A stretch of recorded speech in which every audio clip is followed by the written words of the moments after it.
خۆی لە خۆیدا کتێب خوێندنەوە نەوعە ڕۆشنبیریەکە و نەوعە دنیایەکی دیکەیە پێت دەبەخشیتن هەم معلوماتت زیاد دەکا هەم ڕۆشنبیریت زیاد دەکا لە هەموو ڕوویەکەوە کە چاکترین خوێندنیش کتێب خوێندنەوەش کە هەمومان دەزانین کە بێشک قورئانی پیرۆزە لە نزیکەی 20 ساڵێک زووتریش 22 ساڵ 23 ساڵ پێش ئێستا من زۆر خولیای خوێندن و کتێب خوێندنەوە بووم بەڕاستی بەڵام لەبەر ئەوەی ئێستا کە سەردەمی تەکنۆلۆژیا و ئینتەرنێت و ئەو بابەتانە ئێستا کە لەبەردەستن بەڕاستی دەتوانم بڵێم زۆر کەم دابراوم بە تەواوەتی یعنی جاران دەتوانم بڵێم ساڵانە بەلای کەمی 5 کتێب هەتا 10 کتێبم دەخوێندەوە زیاتریش کتێبەکانی کە ساڵانی پێشوو دەم خوێندەوە بەڕاستی زیاتری پەیوەندی بە کتێبی ئاینی بوو کتێبی وەرزشیش زۆر جارش ئەو کاتە کە ڕۆژنامە و گۆڤارەکان دەردەچوو متابعی گۆشەی وەرزشم دەکرد لە ڕۆژنامە و گۆڤارەکان زۆر دەم خوێندەوە بەڵام ئێستا کە بەداخەوە کە دەڵێن بەداخەوە هەمومان جیرۆدەی ئەوم گرفتە بووین تەکنۆلۆژیا هەمومانی دوورخستەوە لە خوێندنەوەی کتاب زیاتر کتێبەکان کە دەمان خوێندەوە ژیاننامەی پێغەمبەر و فەرموودەکانی پێغەمبەر صلی الله علیه وسلم بە تایبەتی کتێبی ڕەحیق المەختوم کە زۆر بە جوانی و بە تەفسیلی باسی ژیاننامەی پێغەمبەری سەروەرمان دەکات ڕەزا و ڕەحمەتی خوای لەسەر بێت ئەو زۆر کاریگەری لەسرم هەبووە هەروەها بیرم دێت کە ئەربعین نەوەویەمان دەخوێند بە تەفسیلی یعنی کە هەر خوێن بۆ نمونەکە ئەمە پێناسەی حەدیثێکی دەکرد کە بیدایەتی باسی مەثەلەن باسی نیەت دەکرد ئینەمە الأعمال بالنیات کە بە درێژی بە تەفسیلی باسمان دەکرد دەتوانم بڵێم هەر چل فەرموودەکەەوە هەمووانم لەبەر کرد بوو ئەوەندە خولیای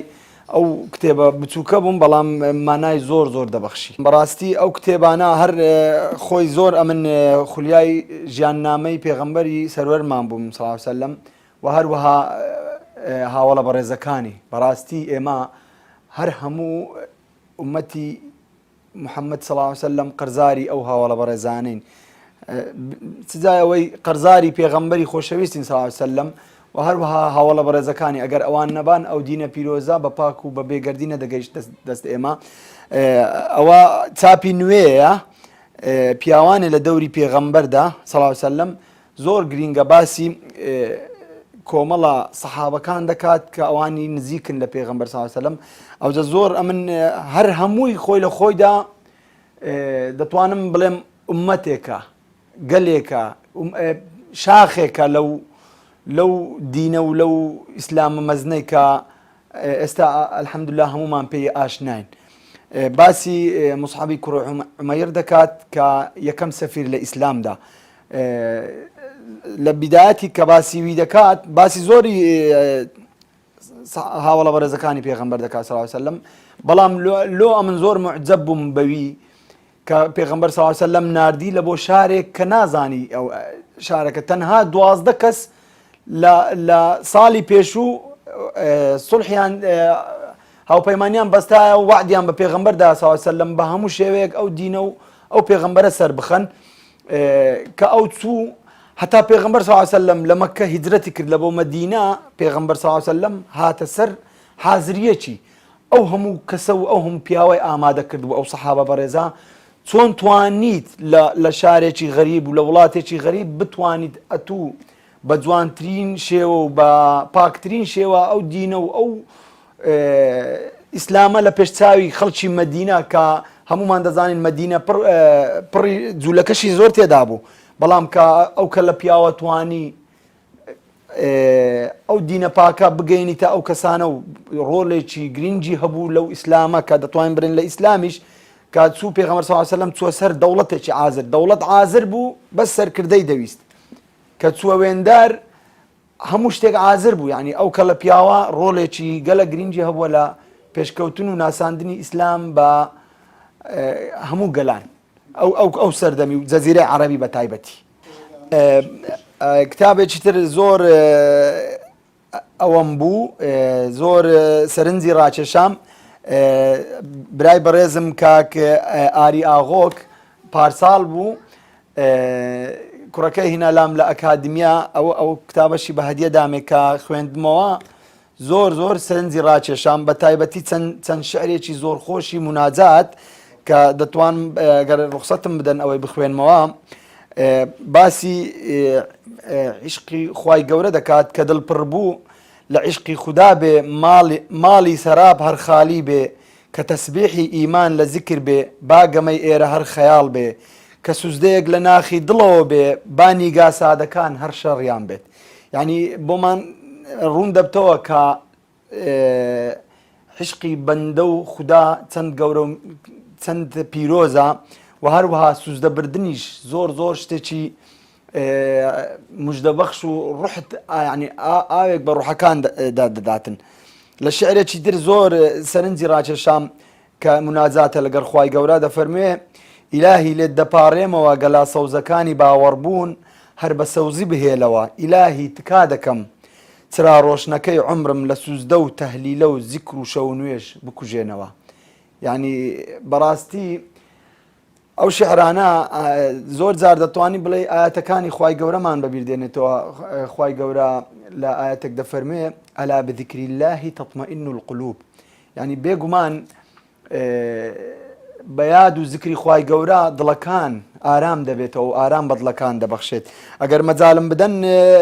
لە مناجاتێکی دیکە کورتە دەفەرموێ ئیلاهی نزا دەکەین ئازیزانمان دوور بخەرەوە لە دۆڵی وەیل ئیلاهی ئازیزانمان بخەنێ و فیردەوسی سەوزی ئەبەدی ئیلاهی یا ئیلاهی یعنی ئەوە مناجاتە لەگەر خوای گەورە و هەمیش دوعا دەکەی لە بۆ کەس و خۆشەویستەکانی خۆت کە دوعایان لە بۆ دەکەی ئینسان لێرە بەدیار دەکەوێت ئینسانی موسڵمان ئەنانی نییە سەرەڕای ئەوەی بەخۆی حەز دەکات مناجات بکات لەگەڵ خوای گەورە و خوای گەورە بهێختە بەهشتی پانوبەرین دوعا لە بۆ برایەکانیشی دەکە هەر وەکو لەبەر ڕۆشنایی ئەو ئاەتێکە خوای گەورە دەفەرمێ ربنا اغفر لنا ولإخواننا الذين سبقونا بالإيمان ولا تجعل في قلوبنا غلا للذين آمنوا ربنا إنك رؤوف رحيم يعني ئەتوو هەوڵ بدەی کە حەز بکەی خۆت بچیت بۆ بەهشت دوعا بکە لە بۆ ئەو برایانەی کە لەگەڵیان دەژی و کە ئەوانی پێشە توش و دوای توش کتاب زۆر شتت فێر دەکات خوێندنەوەی کتێب بەڕاستی ینی هەم ڕۆشنبیریت زیاد دەکات هەمیش دەبیتە کەسێکی تر چۆن دەبێتە مامۆستایەکی سەرکەوتو بە تایبەتی ئەو فترەیە کە ئەمن گەڕامەوە لە کۆلیژ ئەلحەمدوللا کۆلیژم تەواو کرد پێویستم بەوەی بوو ڕاستە من لەوانەیە ئێستا بەرنامەکەم زیاتر ڕۆشنبیری و لەسەر کتێبە خۆم ڕاهێنەری تۆپی پێم بە خۆتان دەزانن بەڵام زۆر پێویستم پێ بوو بتوانم چۆن لە ناو محازەرات و لە ناو دەرس ئەمن ببمە کەسێکی سەرکەوت و بتوانم ئەو زانیاریە هەمە بگەینم بە قوتابیەکانم چۆن دەبیتە مامۆستایەکی سەرکەوت و ڕێبەری سەرکەوتنتە بۆ گەیشتن بە لووتکە زۆر گرینگە ئەو کتابە هەموو ینی نسعەتی هەموو مامۆستایەکان دەکەم کە ئەوانی تەواو دەبن بخوێننەوە یەک لە نمونونەکان تەوەرە بە سەریعی بەسەردا دەچم ڕۆلی مامۆستا لە پرۆسەی پەروەردە و فێرکردن ینی فێرت دەکات چۆن چ ڕۆڵەکت دەبی مامۆستا لە خاڵێکی تر دەفەرموێ ڕۆلی مامۆستا وەکو گەیەنەری زانیاریەکان مامۆستا چۆن ئەو زانیاریای لایتی بە پوختی و بە کورت و پوختی دەگەینێتە قوتابی تەوەرج کە ڕۆلی مامۆستا لە گەشەکردنی خوێندکاردا ینی بەڕاستی ئەمە دەبی مامۆستا بتوانیت ڕاستە زانیاریەکان بگەینیت بەڵام بتانی دەورێکی باڵای هەبی لە گەشەکردنی خوێندکار کە لە ژێر دەستیتی و هەروەها لە تەوەرج کە ڕۆلی مامۆستا لە پاراستنی یاسا و بەرقەراربووندا ینی مامۆستا بتانی یاسا بەرقەرارکە و هەروەها ڕۆلی چبیت مامۆستا لەو بڕگەیە و هەروە لە بڕگەیەکی تر ڕۆلی مامۆستا وەک توێژەری دەرونی لە قوتابخانەدا زۆر جار مامۆستا دەبی بزانی ئەو قوتابیە چی لە ناخدایە بیخوێنێتەوە ینی لایەنی دەرونی بخوێنتەوە هەتا بتوانێت هەر کێشە و تەنگ و چەڵەمەیەکی هەیە لە بۆی هەڵ بکە زیاتر ئەوە دەگەرێتەوە لای مامۆستای کۆمەڵایەتی ئاخرشت ڕۆلی ڕەفتارەکانی مامۆستا وەکو نمونە بۆ خوێندکارەکانی ینی مامۆستا خۆی قودوەیە وەکو ئەوەیە قوتابیەکانی ژێردەستی تەمەشای دەکەن بەرزترین نمونە مامۆستایە لە پێشچاوی قوتابیەکان بە کولتورکردنی کتاب پێویستی بە هەر هەمومانە تەنها بەس دەستگاکانی ڕاگەیاندن ناگرتەوە بەڕاستی ڕاستە لەوانەیە ئەرچێکی زۆر گەوریان بکەوتە سەرشان ینی عرب دەرێ حسەت ئەسەدیان بەبەردەکەوێت پشتی شێریان بەبەردەکەوێت لە بە ڕۆشنبیرکردنی کۆمەلگا بەڵام خەڵکیش دەبێتن دەست لە ناو دەست کە هەر شتێک ڕێکلام و دیعاە لە بۆ دەکرێت حتمما لایەنی ئیجابی و سلبی هەیە لایەنە ئیجابیەکەی وەربگری بتوانێت لە هەموو لایەنە کتابەکان هان بدرێت خەڵک هان بدرێت بۆ کتێب خوێندنەوە نمونەکی وڵاتی یابان دەینینەوە یعنی هەر تاچێکی یابانی دەرێن ساڵانە 50 کتاب هەتا 80 کتاب دەخوێنتەوە یعنی زۆر سەیرە لەوان پێشکەوتوتر نینە لەوان لەلایەنی تەکنۆلۆژیاش پێشکەوتوتر نینە بە بەلاش هەموو جارە وڵاتان نەگەیشتینە ئەو ڕەفاهیەتە و ئەو خۆشیە و ئەو سربەخۆبوونەوە ئەو دەوڵەمەندیەی کە تێیدا دەژین غێر ئەوانە هەمووی لە لووتکەی ڕۆشنبیری و کتێب خوێندنەوەدانە شتێکی چاکە دەبێت پەرە بە خوێندنەوەی کتاب بدرێ و هەروەها ڕێکلام و دیعایەکی زۆری لەوە بکرێت بەنسبەت تەوەری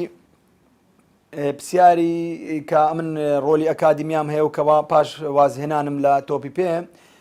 بەردەوام ئەمن هانی تەڵەبەکان و برێن قوتابیەکان و یاریزانەکانی ژێردەستم دەدەم هانیان دەدەم کەسانی ڕۆشنبیر بن چەندی پێیان دەکرێت هەتا دەتوانن لە تەکنۆلۆژیا و ئەو تەکنۆلۆژیای سەردەم دوور بن بەڕاستی ماری زۆر کەسی وێران کردیا تەکنۆلۆژیاەوە ڕاستە لایەنی ئیجابی و لایەنی ئیجابی گەلک زۆرە لایەنی سلبیشی لایەنی ئیجابیشی گەلە زۆرە بەڵام داخەکەم ئەوەیە خەڵکی ئێمە دایمەن لایەنی سلبیەکەی بەکاردەین و لایەنگری دەکەن نەک لایەنە ئیجابیەکەی بێگومان ئەو ڕۆڵە هەر لە ئەزەلەوە خوای گەورە وای کردووە دایک و باوەک ڕۆڵێکی گرنگیان هەبی لە پەروەردەکردنی منداڵەکان ڕۆلی سەرەکیشیان هەیە بەڕاستی دەتوانن ئەو منداڵە کویان بوێ ئەوها بیهێننە بەرهەم وەکو هەویرێکە لە بەردەست منداڵ مەسەلەی عەرەبیش هەیە دەفەرموێ التعلم في الصغر كالنقش على الحجر يعني فێرکردن لە منداڵیەوە هەروایە تو نەخشێک لەسەر بەردێک دەکەی نەخش لەسەر بەرد ئەکید لاچوون و لادانی نییە ئەگەر تۆ منداڵت لە بچووکی و لە گچکەی ڕاهێنا لە هەر شتێکت کووت پەروەردەکرد ئەوها دەستە دوێ